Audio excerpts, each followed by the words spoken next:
Good morning dear students. Last session में हमने जो केमिकल रिएक्शन एंड इक्वेशन का चैप्टर फिनिश कर दिया था। ओके जितना हमारा 70% सिलेबस है हमने उसकी सारी थ्योरीज ले ली थी। अगर आपने वो नहीं देखी है तो आप प्लेलिस्ट में जाके वो देख सकते हो। ओके आज का जो हमारा चैप्टर है चैप्टर 15 अवर एनवायरमेंट, और इसमें भी सिर्फ हमें 2 ही थ्योरीज करनी है स्टूडेंट्स। ओके आगे का जो इकोसिस्टम थियोरी है, फूड चेन है, फूड वेब है, ओके वो सारी थ्योरी आपकी कैंसिल हो गई है। हमारे गुजरात गवर्नमेंट बोर्ड ने वो सारी थ्योरी कैंसिल करी। हमको सिर्फ इस चैप्टर में 2 ही थ्योरी पढ़नी है। एक तो पढ़ना है ओजोन लेयर का जो डिप्लेशन होता है वो हमें पढ़ना है, और सेकेंड थिंग हमें बायोडिग्रेडेबल वेस्ट और नॉन बायोडिग्रेडेबल वेस्ट पढ़ना है। It means managing our garbage. हम जो भी गार्बेज करते हैं उस तरह से हम किस तरह से मैनेज कर सकते हैं। ओके हमें बेसिकली 2 ही थ्योरी के बारे में पढ़ना है। तो फर्स्ट ऑफ ऑल जो हमारा टॉपिक है, how do our activities effect the environment. हमारी जो एक्टिविटीज होती है वो इन्वायरमेंट को किस तरह से इफेक्ट करती है। क्लियर? तो जिसमें आपको जो टॉपिक दिया हुआ है वो फर्स्ट टॉपिक क्या है स्टूडेंट्स? Ozone layer depletion. क्या है dear students? Ozone layer depletion. तो फर्स्ट ऑफ ऑल आपको ये पता होना चाहिए कि ओजोन लेयर ओके कहाँ है। So first of all ozone की अगर मैं बात करूं तो ozone is formed by the molecule of 3 oxygen. कितने ऑक्सीजन होते हैं students? Should be note down O3। Okay oxygen is formed by the 3 atoms of oxygen, जिससे हमें क्या मिलता है? ओजोन मिलता है। Okay and this ozone layer is present in the higher level of the earth, जिसे हम कहते हैं हमें कहाँ मिलती है? स्ट्रेटोस्फियर में हमें दिखने मिलती है। अगेन 1 मार्क क्वेश्चन स्टूडेंट कि आपकी जो ओजोन लेयर है वो कहाँ पे है? तो वो स्ट्रेटोस्फियर में है। जिस तरह से हमें लिथोस्फियर, बायोस्फियर होते हैं, तो अर्थ के ऊपर में हमें जो स्ट्रेटोस्फियर मिलती है वहां पे स्ट्रेटोस्फियर में हमारी ओजोन लेयर प्रेजेंट है। अगर देखा जाए O3 स्टूडेंट्स, तो आपको पता है कि जो ऑक्सीजन O2 होता है वो हमारे लिए बहुत ही ज्यादा इंपॉर्टेंट है। जितने भी लिविंग ऑर्गेनिज्म है जो एरोबिक रेस्पिरेशन करते हैं, एरोबिक रेस्पिरेशन का मतलब क्या होता है कि ऐसे ऑर्गेनिज्म जो ऑक्सीजन को यूज कर रहे हैं और अपनी एनर्जी डिराइव कर रहे हैं, उन ऑर्गेनिजम्स को हम कहते हैं एरोबिक ऑर्गेनिज्म।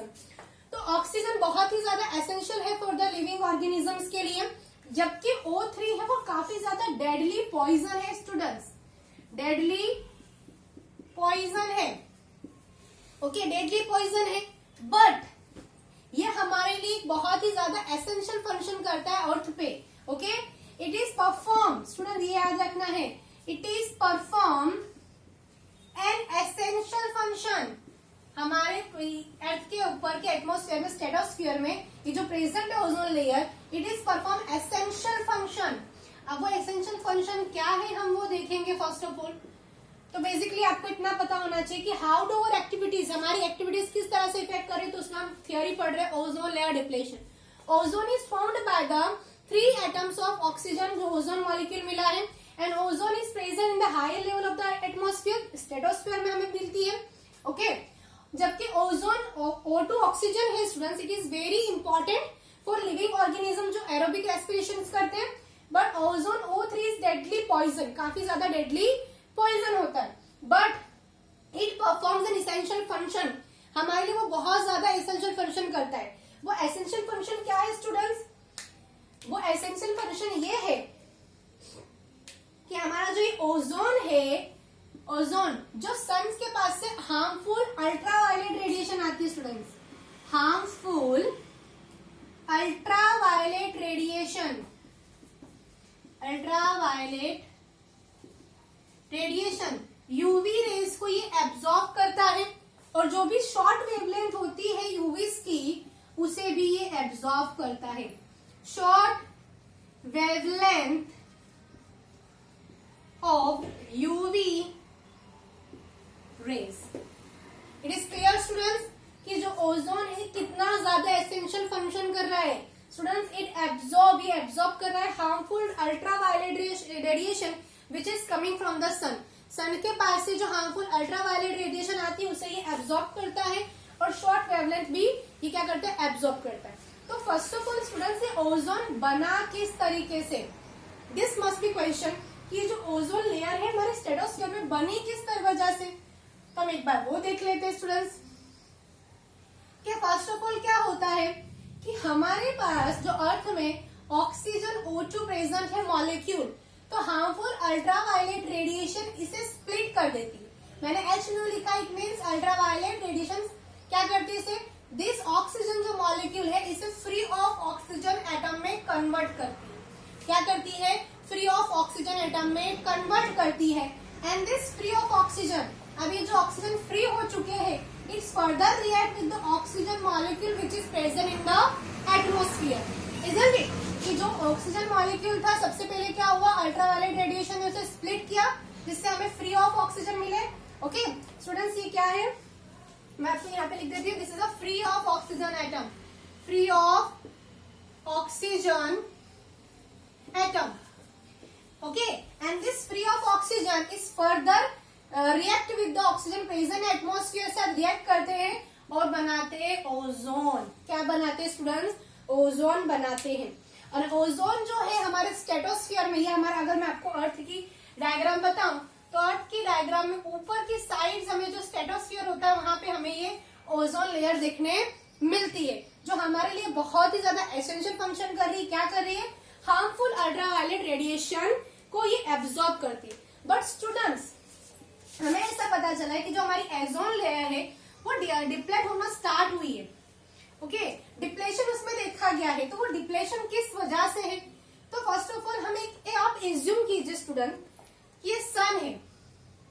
ओके, सन अल्ट्रावायलेट रेडिएशन भेजता है और उसे कौन एब्जॉर्ब कर लेती है, हमारी जो ये ओजोन लेयर है उसे ये एब्जॉर्ब कर लेती है। बट अगर ओजोन लेयर में होल मिल रहा है स्टूडेंट्स, यहाँ पे आप देखो, अगर ओजोन लेयर ब्रेक हो गई है, ओके, होल हो गया है, तो क्या होगा, सन के पास से जो हार्मफुल अल्ट्रावायलेट रेडिएशन है वो सीधा अर्थ पे आएंगे, इजंट इट? और इससे क्या होगा स्टूडेंट्स, कि अगर if the harmful radiation come in the atmosphere of the earth, earth के एटमोस्फियर में आ रहे हैं, तो इट कॉजेज स्किन कैंसर। क्या होगा स्टूडेंट्स, स्किन कैंसर हो सकता है, कैटरैक्ट हो सकता है। These are the 1 mark questions. Okay, and it reduce the ability, ये reduce करेगा, it reduce the ability of reproduction in plant, isn't it? Clear है? It reduce the ability of reproduction of plant. Plant की जो reproduction करने की ability होती है वो भी कम होती है, isn't it? तो कितना ज्यादा एसेंशियल है। अगर ये ओजोन लेयर पे होल होगा स्टूडेंट, होल हुआ है, जिससे क्या होगा कि जो सन के पास से अल्ट्रावायलेट रेडिएशन आ रही है वो डायरेक्टली अर्थ के एटमोस्फियर में आ रही है, जिससे स्किन कैंसर होगा, हो सकता है कैटरैक्ट हो सकता है, and it reduce the ability of reproduction in plant. अब स्टूडेंट्स आप कहोगे मैम ये ओजोन का जो होल हुआ है कहाँ पर मिला है, तो 1980 में ये जो होल है स्टूडेंट्स डियर, 1980 में ये अंटार्कटिका पे देखा गया है। ओके, अंटार्कटिका पे होल हुआ है। अब ये होल किस वजह से हुआ, ओके, कौन रिस्पॉन्सिबल है इसके लिए, तो इसके लिए जो रिस्पॉन्सिबल है वो कौन है, एक केमिकल है, सब्सटेंस है, वो रिस्पॉन्सिबल है, जो main responsible for depletion of ozone layer, ozone layer का मेन डिप्लेशन है, और वो is nothing but it is CFC। It means chlorofluorocarbon, and this chlorofluorocarbon को हम यूज करते हैं स्टूडेंट्स, किस में यूज करते हैं, एयर कंडीशनर में यूज करते हैं, हम हमारी जो फ्रीज होती है उसमें यूज करते हैं, और जो फायर एक्सटिंक्शर होती है हम उसमें भी इसे यूज करते हैं। ओके, तो बेसिकली क्या होता है स्टूडेंट्स, क्लोरोफ्लोरोकार्बन में होते हैं chlorine. Students again 1 marks IMP question, give the full form of CFC। तो CFC का फुल फॉर्म क्या है, क्लोरोफ्लोरोकार्बन। तो इसमें जो क्लोरीन एटम है, ओके, ये क्लोरीन एटम काफी ज्यादा स्टेबल होते हैं, तो ये अर्थ के एटमॉस्फेयर से सीधे ऊपर की तरफ जाते हैं, और ये जो हमारी ओजोन लेयर है उसके साथ ही रिएक्ट करना स्टार्ट कर देती है। अब वो रिएक्शन याद कीजिए स्टूडेंट्स, O3, ओके, किस तरह से फॉर्म हुआ, फ्री ऑफ ऑक्सीजन मिले, and this free of oxygen is further react with the oxygen to form ozone. अब जैसे क्लोरोफ्लोरोकार्बन में जो क्लोरीन गैस है वो क्या होगी, लिबरेट होगी, and this chlorine gas is react with ozone, ozone के साथ ही रिएक्ट होना स्टार्ट कर देगी। तो ये क्या करेगी, ओजोन के साथ अगर क्लोरीन गैस रिएक्ट करती है तो ये ब्रेक डाउन होके वापस आपको O2 मिल जाएगा। ओके, क्या मिल जाएगा, O2 मिल जाएगा। तो यहाँ पे क्या हुआ, ऑक्सीजन O2 मिल रहा है, मतलब कि आपका ये जो होल है ये हो रहा है। तो CFC is the main responsible for the depletion of the ozone layer which is used in the air conditioner, freeze and fire extinguisher.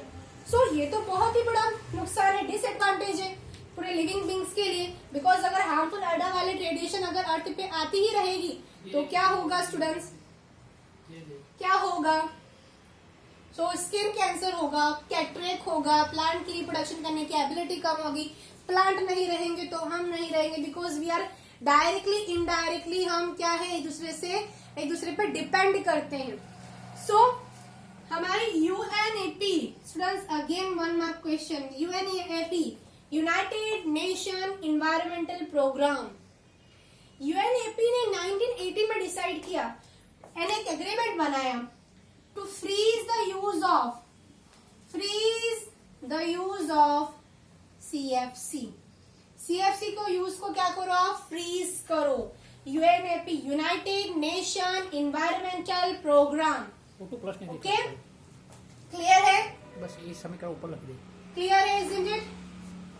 अगर ये आपको इक्वेशन नहीं दिख रहा है तो मैं इसको ऊपर लिख देती हूँ कि जब हमारा ओजोन होता है उसके जो क्लोरोफ्लोर गैस में से निकलती है वो इस ओजोन के साथ रिएक्ट करती है और ऑक्सीजन मॉलिक्यूल बना देती है, इजंट इट।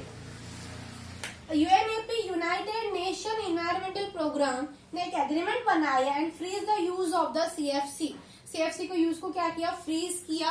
ओके, और 1986 में हमने क्या किया स्टूडेंट्स, उन्होंने कहा गया कि आप फ्री CFC जिसमें ना हो ऐसे रेफ्रिजरेटर आप मैन्युफैक्चर करें, ऐसा सारी कंपनीज को क्या दिया गया, आदेश दिया गया।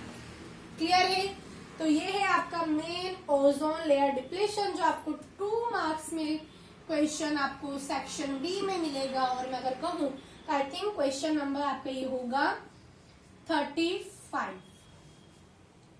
Is it clear? फिर से quick revision. Okay, ozone layer, तो फर्स्ट ऑफ ऑल ओजोन का फॉर्मूला क्या है, ozone is O3 formed by the 3 molecule of oxygen.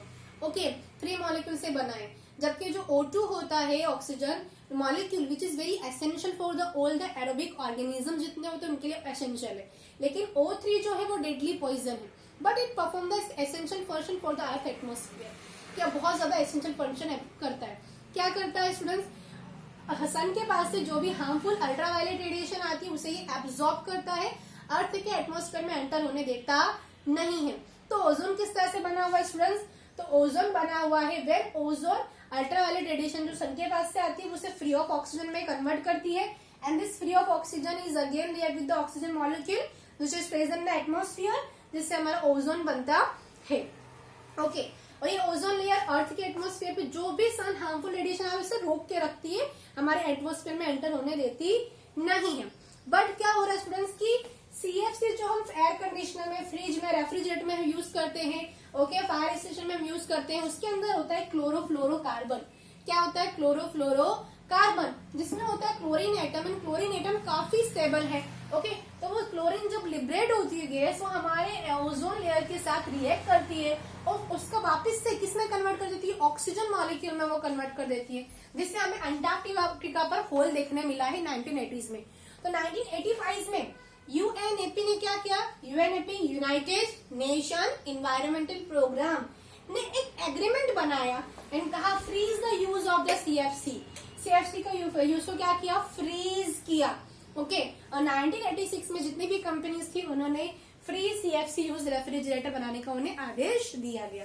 तो ये है आपका मेनली ओजोन डिप्लेशन। क्लियर है दिस पार्ट? Okay, second